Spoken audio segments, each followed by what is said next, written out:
할렐루야. 어떤 사람이 이제 술을 한 잔 먹고, 예수 안 믿는 사람이겠죠. 술을 한 잔 먹고 가다가 그만 더러운 웅덩이에 빠지고 말았습니다. 자, 그 웅덩이는 크기 때문에 사람의 힘으로는, 내 스스로는 또 술 한 잔까지 먹었으니 그 웅덩이를 기어 나올 수가 없는 상황인데, 어떤 부처라는 사람이 쓱 지나가면서 얘기합니다. 나의 지혜를 배우고 나의 가르침을 따르십시오. 이렇게 하고 그냥 가는 겁니다. 자, 그 더러운 웅덩이에 빠진 사람이, 자, 부처의 가르침과 부처의 그 지혜를, 어떻게 하면 내가 부처의 지혜를 배우고 가르침을 따를까? 아무리 발버둥 쳐도 이미 구덩이에 빠져서 나올 수가 없었습니다. 자, 이번에는 무슬림이라는 모하메트가 와서 이야기합니다. 나 좀 제발 좀 살려주세요 하는 이 사람에게, 거기 빠진 것은 당신의 운명이야. 신이 그렇게 빠지게 해서 나올 생각하지 말고 거기 그냥 머물러 있어. 이렇게 하고 가버리는 겁니다. 이번에는 힌두교 선생이 찾아왔습니다. 나 좀 살려주십시오. 이거 자꾸 웅덩이에 빠져서 자꾸 이제는 발까지 빠지고 허리까지 빠졌는데 살 수가 없습니다. 외쳤습니다. 그러자 이 힌두교에서 선생은 뭐라고 합니까? 당신이 거기 빠진 것은 당신이 죄를 짓기 때문에 그 죄값으로 빠진 거야. 나올 생각 마로. 이렇게 하고 가버립니다. 이번에는 뉴에이지 운동, 요즘 많이 하죠. 참선하고 무슨 자기 생각을 딱 잡고서 새로운 문화로 하나님이 어디 있어? 이렇게 하면서 사는 사람들, 그 사는 뉴에이지 운동을 하는 그 지도자가 앞으로 지나가길래 이 웅덩이에 빠진 사람이 이제 허리 이상에 빠짐에 이제 죽을 지경이 됐습니다. 막 소리 지릅니다. 나 좀 살려주십시오. 소리 지릅니다. 자, 이때 이 뉴에이지 운동의 지도자가 말합니다. 물론이죠. 당신의 내부 깊숙한 곳을 한번 생각해 보십시오. 그러면 당신 자신이 신으로부터 받을 힘을 얻을 수가 있을 겁니다. 이렇게 얘기하고 가버리는 겁니다. 자, 이 사람은 여러 사람들의 얘기를 듣고 그 웅덩이에서 빠져나가고 애를 썼지만 애를 쓰면 쓸수록 미끄럽고 그리고 깊은 곳에서 나올 수가 없었습니다. 이제 오히려 그 발버둥으로 말미암아 이제 허리에서 가슴까지 이제 웅덩이에 점점 빠지게 되었습니다. 자, 이때 마침내 예수님이 지나가셨습니다. 나 좀 살려주세요 하고 마지막 큰 외마디로 외침을 울리는 이 사람에게 하나님, 예수님께서는 어떡합니까? 그 웅덩이로 내려오시는 겁니다. 그러더니 그 웅덩이에 내려와서 그 빠져가는 사람의 손을 꽉 붙잡고 그 웅덩이에서 끌어내어 주셨습니다. 이것이 바로 우리 예수님의 모습입니다. 무슨 지혜도, 무슨 지식도, 무슨 배움도 다 그것은 아무것도 아닙니다. 아무리 첨상저마 같은 말이라도 다 소용없습니다. 뭡니까? 예수님처럼 직접 내려오셔서 그의 손을 붙잡고 그를 그 죽음에서 끌어내어 주신 겁니다. 여러분, 주님은 말씀만 하시지 않습니다. 엄청난 위엄과 권위로 내 말을 따르라 라고 하시도 않으십니다. 주님께서는 직접 이 땅에 내려오셨습니다. 그리고 그 몸과 마음과 생각으로 뭡니까? 온 인류를 사랑해 주셨습니다. 이사야 선지자는 예수님 오시기 전 약 600년 전 이제 하나님의 말씀을 예언합니다. 오늘 본문 2절, 그는 주 앞에서 자라나기를 연한 순 같고 마른 땅에서 나온 뿌리 같아서 고운 모양도 없고 풍채도 없은즉 우리가 보기에 흠모할 만한 아름다운 것이 없도다. 예언의 말씀을 선포합니다. 만왕의 왕이시며 만유의 주가 되시는 예수님께서는 영광의 불술이라든지 금, 황금 마차를 타고 이 땅에 오신 것이 아니라 연한 순같이, 요즘 저희 집에도 우리 토마토 순을 심었는데 그거 바람만 불어도 넘어질 것 같은 이만큼 자란 순입니다. 너무나 연한 순같이 예수님께서는 또한 보잘것없이 풍채도 없습니다. 이렇게 모양도 없이 이 땅에 오셨습니다. 그리고 귀족으로 태어난 것처럼 아주 당당하게 오신 것이 아니라 천대받은, 그 당시에 천대받는 목수의 아들로 마국간 물주에 태어나셨던 것이 바로 초락에 태어난 것이 우리 예수님입니다. 그리고 그렇게 태어났으면 좀 편안하게 살았으면 좋겠는데 33년 반 인생을 사시면서도 큰 고난과 어려움을 겪으며 살았고 또 천대를 받으면서 살았습니다. 바리새인과 사두개인들, 그동안에 그 당시에 종교 지도자들로부터 늘 핍박과 고난과 신랄한 비판을 그리고 멸시를 받으면서 살았습니다. 고향에서조차 환영받지 못한 삶을 살고 배척당했습니다. 그리고 이제 가장 억울하게 죽임을 당하면서도 항변조차 안 하시고 그는 말씀합니다. 7절에 그가 곤욕을 당하여 괴로울 때도 그의 입을 열지 아니하였으며 마치 도수장으로 끌려가는 어린 양과 털 깎는 자 앞에서 잠잠한 양같이 그의 입을 열지 아니하였도다. 무슨 변명이라든지 무슨 항의라든지 무슨 외침이라든지가 없이 그는, 우리 예수님은 조용히 그들의 핍박과 그들의 박해를 그대로, 비난과 또 힐난을 그대로 받아들였다고 말씀합니다. 예수님은 모든 것에 침묵하셨습니다. 대제사장 가야바 땅에서 뜰에 들어가 이게 채찍맞고 그리고 심판받을 때도 마태복음 26장 63절 상반절에 보니까 아무 대답도 아니하시는지라 묵묵히 그는 그의 모든 것을 받아들였습니다.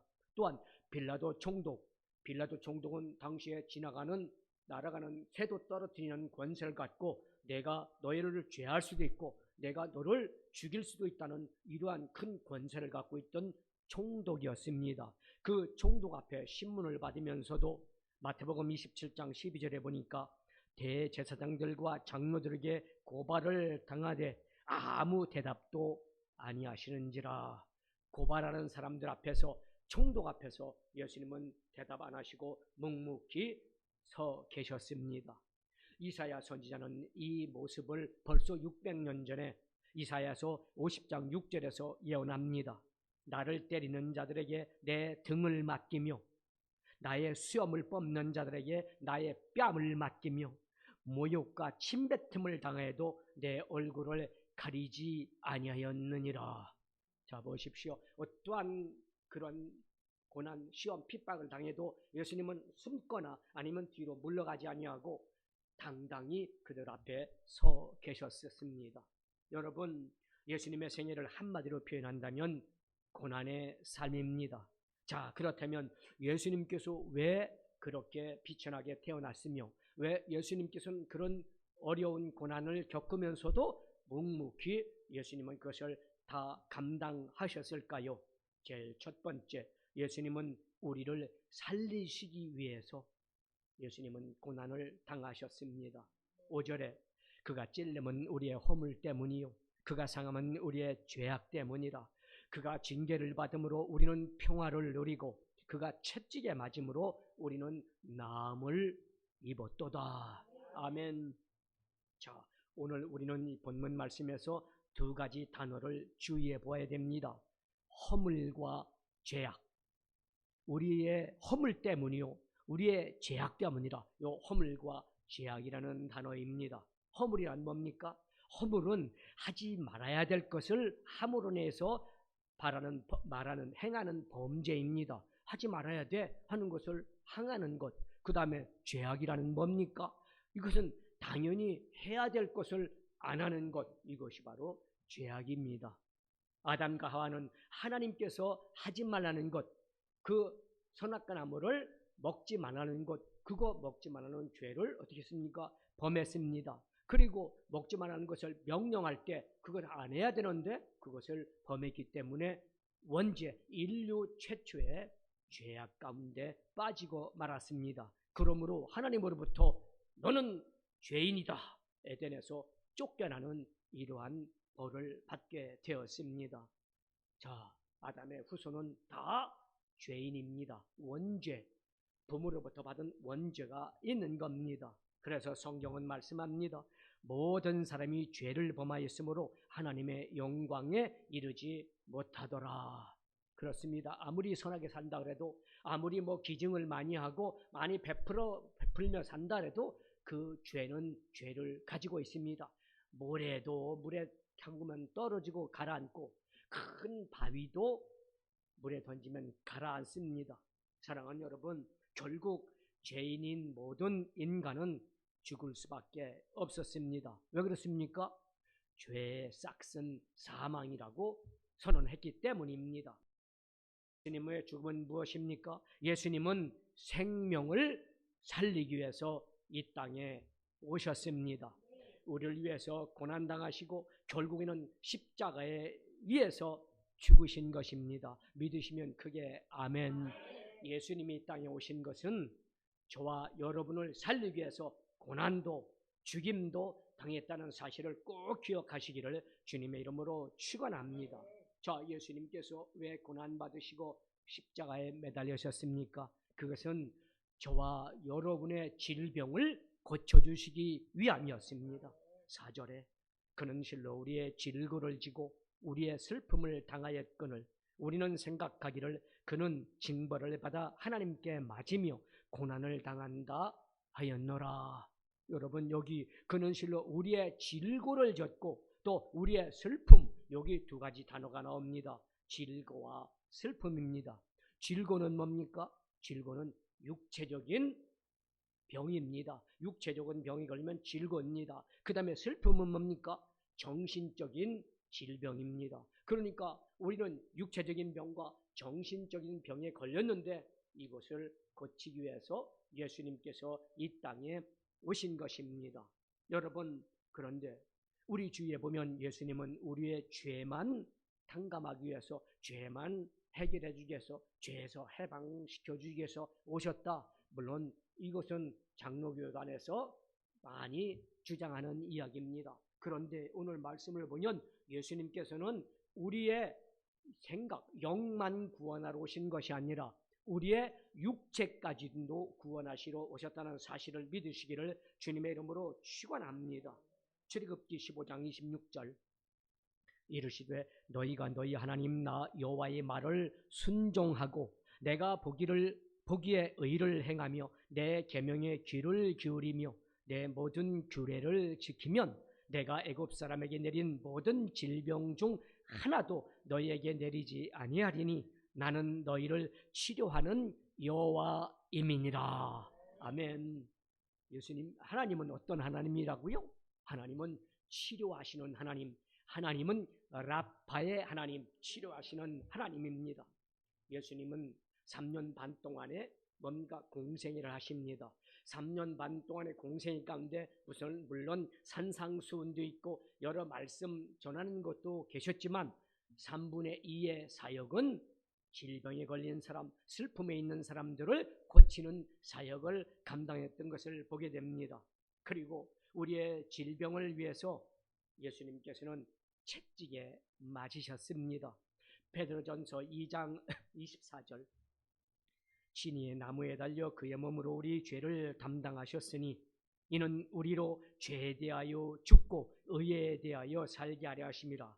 그가 채찍에 맞음으로 너희는 나음을 입었나니. 아멘. 예수님께서는 친히 우리의 연약한 것을 담당하시고 병을 짊어지셨습니다. 채찍에 맞음으로 우리의 병을 짊어지셨으며 친히 십자가 위에서 몸짓고 피 흘려 우리의 연약한 것을 다 청산하여 주셨습니다. 아멘. 자, 그러므로 예수님 믿음으로 말미암아 우리는 이제 치료의 길이 활짝 열렸음을 믿으시기를 주님의 이름으로 축원합니다. 예수님 안에서 우리는 건강한 삶을 살 수가 있고 누릴 수가 있습니다. 영혼만 구원받는 것이 아니라 우리의 육체도 뭡니까? 치료받아 건강한 삶을 살 수가 있는 겁니다. 물론 여러분, 의사, 한의사, 약사 이것이 필요 없다는 것이 아닙니다. 예수 믿으면 치료받는다는데 왜 병원이 이렇게 많고 의사가 있고 한의사가 있고 약사가 있어서 아프면 왜 병원에 가고 침 맞으러 가고 약을 사 먹습니까? 이렇게 물을 겁니다. 그러나 예수님께서는 이분들을 통해서도 역사하시기 위해서 그분들을 세워놨다는 사실을 믿으시기를 주님의 이름으로 축원합니다.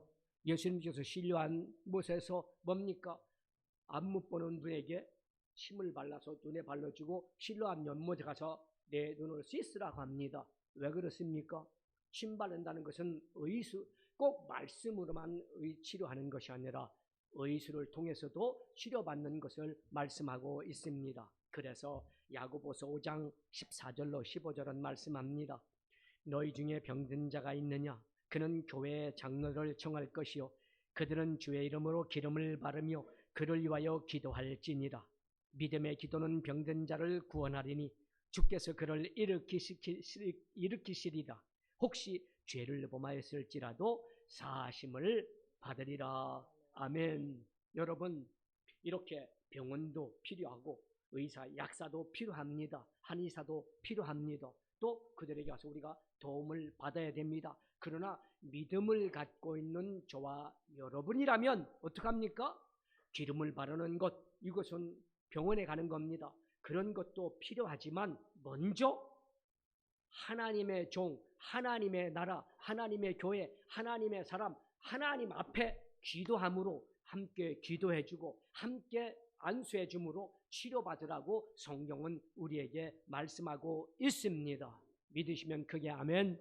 그러니까 치료도 필요합니다. 병원도 필요합니다. 한의사도 필요합니다. 그러나 먼저 거룩한 제단에 나와 하나님 앞에 치료를 해달라고 기도하는 저와 여러분, 그리고 주님의 종들과 우리 성도들에게 기도의 요청을 하는 우리 모두가 되시기를 주님의 이름으로 축원합니다. 어느 유명한 외과 의사가 간증을 합니다. 그는 예수를 안 믿던 사람입니다. 그런데 예수 믿고 이제 한 8개월 됐습니다. 8개월 되면서 이제 마음속에 예수 그리스도의 믿음이 그를 점령하기 시작했습니다.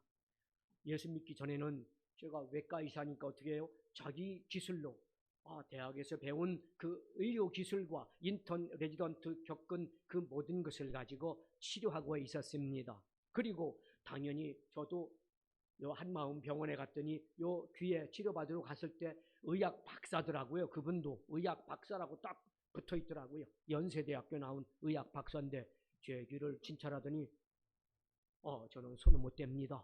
큰 병원에 가야 됩니다. 성모병원 같은 데로 가야 됩니다. 그래서 이거 제가 백병원에 가서 치료받고 있었던 치료인데 왜 그렇습니까? 그랬더니 이거는 제 힘으로는 못 고칩니다. 이렇게 얘기를 하는 겁니다. 외과 의사가 그랬었습니다.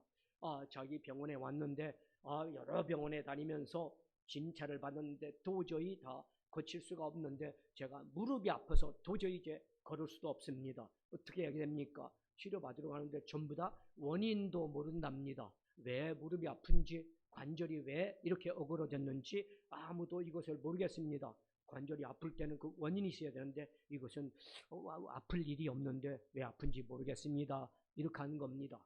아마 이 외과 의사도 옛날 같으면, 예수 믿기 전 같으면 어떻게 했습니까? 내가 이거 손 못 대니까 큰 병원으로 가십시오 했을 텐데 이 하나님을 믿는 외과 의사는 어떻게 했습니까? 예, 알았습니다. 제가 오늘부터 제가 치료할 테니까 닷새만 우리 병원에 다니십시오. 제가 치료해 드리겠습니다. 그러고 하나님 앞에 무릎을 꿇고 기도했답니다. 하나님 아버지, 이분이 여러 병원, 큰 병원도 가보고 여러 병원에 가서 진찰을 받았는데 원인 없는 아픔인데 내가 어떻게 이분의 질병을 고칩니까? 도저히 나는 할 수가 없습니다. 막 기도했답니다. 그런데 그 다음날 이 환자가 왔습니다. 환자를 앉혀놓고 어떻게 합니까?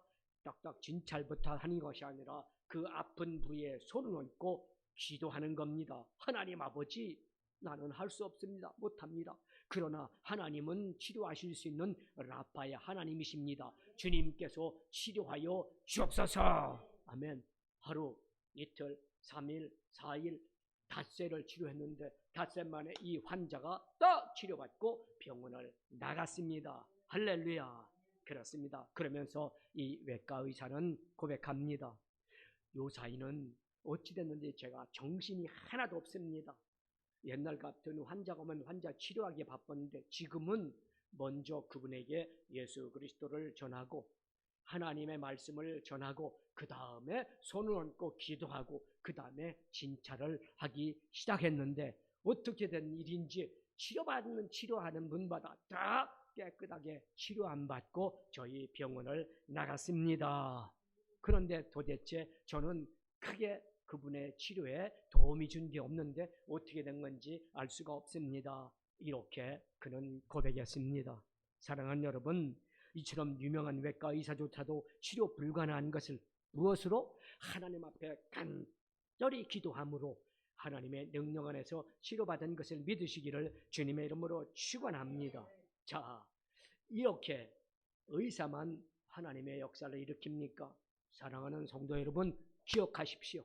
저와 여러분 믿는 자들에게는 이런 표적이 따르느니 너희가 내 이름으로 귀신을 쫓아내며 새 방언을 말하며 뱀을 집으며 무슨 독을 마실지라도 해를 받지 아니하며 병든 자에게 손을 얹은즉 나으리라. 아멘. 저와 여러분도 하나님 앞에 기도하면 하나님께서 저와 여러분에게도 능력 주심을 믿으시기를 주님의 이름으로 축원합니다. 자, 우리가 아프면 병원도 가고 약국도 가고 한의사도 맞이해야 됩니다. 그리고 주사도 맞고 침도 맞아야 됩니다. 의사의 처방을 통해서 약사로부터 약을 공급받아야 됩니다. 그러나 믿음을 가지고 있는 저와 여러분이라는 분이라면 더 하나님 앞에 기도하시기를 주님의 이름으로 축원합니다. 저도 외과 치료를 받고 약을 이만큼 타왔었습니다. 하나님 앞에 기도하자 이 약이 필요 없겠다고 하고 약을 버렸던 10년 전의 기억을 합니다. 사랑하는 여러분, 야고보서 5장 15절 16절에 믿음의 기도는 병든 자를 구원하려니 주께서 그를 일으키시리라. 혹시 죄를 범하였을지라도 사심을 받으리라. 그러므로 너희 죄를 서로 고백하며 병이 낫기를 위하여 서로 기도하라. 의인의 간구는 역사하는 힘이 큼이니라. 아멘. 아이고, 내가만 집사인데 나는 성도인데 천만의 말씀입니다. 여러분 기도하시기를 주님의 이름으로 축원합니다. 자, 세 번째, 우리 예수님께서는 왜 이렇게 십자가의 고난을 당하시고 질고를 당하시고 고난을 받으셨을까요? 우리의 삶 속에 평안을 주시기 위해서 고난 받으셨습니다. 믿음 있게 우리는 마음의 평화를 얻기 위하여 모든 노력을 다했지만 그러나 교회 다녀도 역시 불안과 공포와 두려움은 우리를 자꾸 엄습하고 있는 것을 우리는 체험합니다. 염려와 근심은 사람의 마음뿐만 아니라 육체까지도 병들게 합니다. 잠언서 17장 22절 마음의 즐거움은 양약이라도 심령의 근심은 뼈를 마르게 하느니라. 여러분, 우리가 아무리 맑고 밝고 환하게 살아가려고 애를 써도 말 같지 쉽지 않은 것이 우리의 인생입니다. 신종 정신과 의사들은 뭐라고 얘기합니까? 규칙적으로 신경 안정제를 먹어야 됩니다. 얘기합니다. 심리학자들은 뭐라고 합니까? 명안의 마음의 평안을 얻도록 노력하십시오. 교육학자들은 뭐라고 합니까? 주위의 환경 같은 것을 좀 바꾸고 환하게 하고 어떻게 합니까? 그리고 환경을 바꿔야 됩니다. 이렇게 충고하지만 그렇다고 염려와 근심이 사라지지 않습니다. 물론 어느 정도 가능은 하겠지요. 약의 기운으로 환경의 모습으로 어느 정도 가능은 하겠지만 그러나 조금 시간이 지나면 역시 또다시 원점으로 돌아가고 맙니다. 여러분, 진정한 심령의 평안은 하나님께서 주셔야 됨을 믿으시기를 주님의 이름으로 축원합니다. 자, 5절 보십시오. 그가 찔림은 우리의 허물 때문이요 그가 상함은 우리의 죄악 때문이라. 그가 징계를 받음으로 우리는 평화를 누리고 그가 채찍에 맞음으로 우리는 나음을 얻었도다. 여기서 가장 중요한 단어는 5절에서는 평화입니다. 여러분, 아무리 돈이 많고 건강하고 그리고 권세를 가지고 있을지라도 마음에 평안이 없다면 그는 행복한 삶이 아닙니다. 주님은 우리에게 평화를 주시기 위해서 오셨습니다. 주님은 우리를 평안케 하기 위해서 고난 받으셨고 십자가 위에서 죽으셨습니다. 이미 주님은 찔림과 상함이라는 값비싼 대가를 치르시고 우리에게 평안의 삶을 살려고 고난 받으셨습니다. 그러므로 사랑하는 여러분, 과거에 아픈 상처가 있습니까? 지금 상처 가운데 삽니까? 어려움 가운데 있습니까? 여러분, 그 모든 것을 기억의 창고를 어떻게 해요? 십자가 앞에 내려놓고 주님이 찔림으로 말미암아, 주님께서 상함으로 말미암아, 주님께서 징계를 받음으로 말미암아 나는 평화를 얻었다. 주님이 나 때문에 죽으셨기에 그 죽음을 통해서 나는 세상이 줄 수 없는 평화를 얻었다. 할렐루야. 이제 마음문을 활짝 십자가 앞에 열어놓으시기를 주님의 이름으로 축원합니다. 아픈 그대로, 처참하게 눈물 흘린 그대로, 고통스러운 그대로, 내 모습 그대로 주님 앞에 털어놓으십시오. 그리고 간절히 주님께 기도할 때 주님께서는 저와 여러분의 영뿐만 아니라 저와 여러분의 육체까지도 깨끗하게 치료해 주시고 마음에 세상이 줄 수 없는 평안을 주신다는 것을 반드시 믿고 믿음으로 기도하는 저와 여러분 되시기를 주님의 이름으로 축원합니다. 그러면 세상이 줄 수 없는 평안, 그 평안을 하나님은 저와 여러분에게 허락해 주십니다. 환경이 그대로입니다. 내 모습과 형편 그대로입니다. 그러나 그 형편 그대로인 그 상태에서 하나님의 주시는 평안, 그 평안을 누리는 저와 여러분 되시기를 주님의 이름으로 축원합니다. 아직 이제까지는 아무 느낌도 없이 아무 생각도 없이 우리가 교회에 참석했을지라도 성찬을 받을 때도 성찬이 매월 첫째 주일날 드리는 성찬, 그거 여러분 형식과 의식적인 일들이 교회에 있을지라도 그것을 형식과 의식으로 받아들이지 말고 오늘부터는 하나님의 한없는 사랑, 그 사랑은 성찬을 통해서 예수님의 피와 살을 통해서 나를 평안으로 이끌어 주시한 하나님의 큰 은혜임을 깨닫고 성찬을 뗄 때 은혜 가운데 승리하는 저와 여러분 되시기를 주님의 이름으로 축원합니다. 그 큰 사랑을 깨닫고 그 큰 사랑을 나누어주는 하나님의 사람들이 다 되시기를 주님의 이름으로 축원합니다. 기도합니다.